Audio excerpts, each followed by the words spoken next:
ಕರಾವಳಿಯಲ್ಲಿ ಮಳೆಯ ಆರ್ಭಟ 3 ಜಿಲ್ಲೆಗಳಿಗೆ ರೆಡ್ ಅಲರ್ಟ್ ಅನ್ನ ಘೋಷಣೆ ಮಾಡಲಾಗಿದೆ. ದಕ್ಷಿಣ ಕನ್ನಡದ ಶಾಲೆ ಮತ್ತೆ ಪಿಯು ಕಾಲೇಜುಗಳಿಗೆ ಇವತ್ತು ರಜೆಯನ್ನ ಘೋಷಣೆ ಮಾಡಲಾಗಿದೆ. ಆ ಕುರಿತು ಕರಾವಳಿ ಭಾಗದಲ್ಲಿ ಮಳೆಯ ಆರ್ಭಟ ಹೆಚ್ಚಾಗ್ತಾ ಇದೆ. 3 ಜಿಲ್ಲೆಗಳಿಗೆ ರೆಡ್ ಅಲರ್ಟ್ ಅನ್ನ ಘೋಷಣೆ ಮಾಡಲಾಗಿದೆ.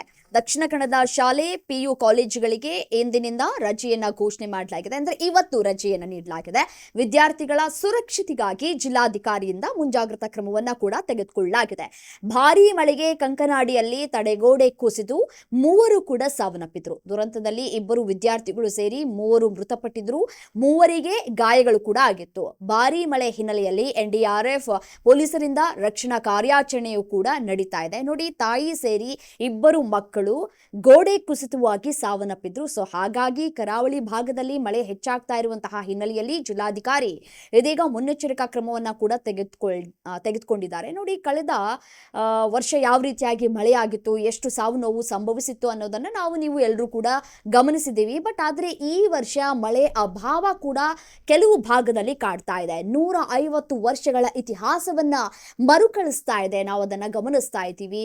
ಹಾಗೆ ನೋಡೋದಾಗಿದ್ರೆ ಕಳೆದ ತಿಂಗಳು ಭಾರೀ ಮಳೆ ಆಗ್ಬೇಕಾಗಿತ್ತು, ಆದ್ರೆ ಯಾವುದೇ ರೀತಿಯಾದಂತಹ ಮಳೆ ಆಗಿಲ್ಲ. ಈ ತಿಂಗಳು ಸ್ಟಾರ್ಟ್ ಕೂಡ ಆಗಿಲ್ಲ. ಕೆಲವು ಭಾಗದಲ್ಲಿ ಇನ್ನೂ ಕೂಡ ಮಳೆ ಅಭಾವವಿದೆ. ಕೆಲವು ಭಾಗದಲ್ಲಿ ಮಳೆಯ ಆರ್ಭಟ ಕೂಡ ಹೆಚ್ಚಾಗ್ತಾ ಇದೆ. ಸೊ ಹಾಗಾಗಿ ಮುಂಜಾಗ್ರತಾ ಕ್ರಮವನ್ನ ಕೂಡ ಈಗಾಗಲೇ ತೆಗೆದುಕೊಳ್ಳಲಾಗ್ತಾ ಇದೆ. ಹವಾಮಾನ ಇಲಾಖೆ ಮುನ್ನೆಚ್ಚರಿಕಾ ಕ್ರಮವನ್ನ ಕೂಡ ತೆಗೆದುಕೊಳ್ಳಿ ಅಂತ ಕೂಡ ಹೇಳಿದೆ. 3 ದಿನಗಳ ಕಾಲ ಭಾರೀ ಮಳೆಯಾಗುವಂತಹ ಸಾಧ್ಯತೆ ಇದೆ ಅಂತ ಕೂಡ ಹೇಳಲಾಗಿದೆ. ಸೊ ಹಾಗಾಗಿ ಇವತ್ತು ಶಾಲಾ ಕಾಲೇಜುಗಳಿಗೆ ರಜೆಯನ್ನ ಕೂಡ ಘೋಷಣೆ ಮಾಡಿದ್ದಾರೆ ಜಿಲ್ಲಾಧಿಕಾರಿ.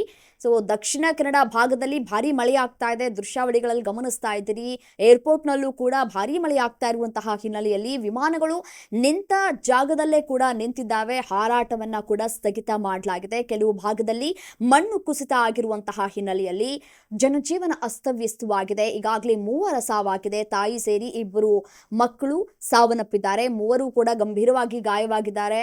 ಅವರನ್ನ ಆಸ್ಪತ್ರೆಗೆ ದಾಖಲು ಮಾಡಿ ಚಿಕಿತ್ಸೆಯನ್ನ ಕೂಡ ನೀಡಲಾಗಿದೆ. ಮತ್ತೆ ಯಾರೂ ಕೂಡ ಸುಮ್ಮನೆ ಹೊರಗಡೆ ಬರಬೇಡಿ ಅಂತ ಕೂಡ ಹೇಳಲಾಗ್ತಾ ಇದೆ. ರೈತರು ಕೂಡ ಹೊರಗಡೆ ಬರ್ತಾರೆ, ಕೃಷಿ ಕೆಲಸದಲ್ಲಿ ತೊಡಗಿಕೊಳ್ಳುವಂತಹ ಕೆಲಸವನ್ನ ಕೂಡ ಮಾಡ್ತಾರೆ.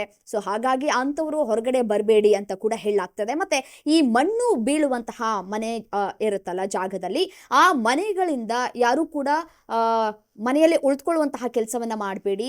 ಈ ನಿರಾಶ್ರಿತ ತಾಣ ಇರುತ್ತೆ ಅಥವಾ ಈ ಮುಂಜಾಗ್ರತಾ ಕ್ರಮವಾಗಿ ನಿಮ್ಮ ರಿಲೇಷನ್ಸ್ಗಳ ಮನೆಗೆ ಹೋಗಿ ಅಂತ ಕೂಡ ಹೇಳಿ ಜಿಲ್ಲಾಧಿಕಾರಿ ಆದೇಶವನ್ನ ಕೂಡ ಹೊರಡಿಸಿದ್ದಾರೆ.